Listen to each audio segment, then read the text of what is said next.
Model রাজ্যে অভাবের তাড়নায় বিনা চিকিৎসায় মৃত্যু হল এক উপজাতি রমণীর। ঘটনা গন্ডাছড়া মহকুমার ভগীরথ কলোনিতে। স্থানীয় সূত্রে খবর, রক্তালপ্তায় ভুগছিলেন 4 সন্তানের জননী সতীন্দ্রী ত্রিপুরা। চলছে কাজ ও খাদ্যের অভাব। স্বামী মর্মদা ত্রিপুরা কাজের সন্ধানে বর্তমানে ইম্ফলে রয়েছেন। অর্থের অনটনে চিকিৎসা না করাতে পেরে গত 9 জানুয়ারি মৃত্যুর কোলে ঢলে পড়েন।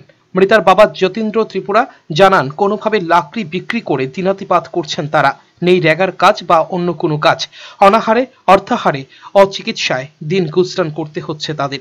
আনি বুমখয় যতীন্দ্র এই অবস্থার অবগতি ই আড়াইজা লাতাবো ও থাইয়া আই খাইয়ে কসা মাঝে আই খাই বিনি বিহি বিসা বড় হাসপাতাল তলানি বড় তলানি মসিম চাইগ্রা সালো বো ফলে ফলে তাইবো ফুজি জনাই অরন ও সা রাংসা থাইয়া বাইফু বো ফলে তলাङै বাইফু ফাইকা বাইফु लाजा खसे लाजा माने दे खबा सफाई जाका लाजा या हिखबा साइते का दे पोंदे दे फंगले असबा मारुसा दे माबा आजे दे माबा असबा आइ खये दे फेजा खो बोला खोनि वार्ता लाई खबो अ मुद्रे सारिया हाफाइ जामाल जा।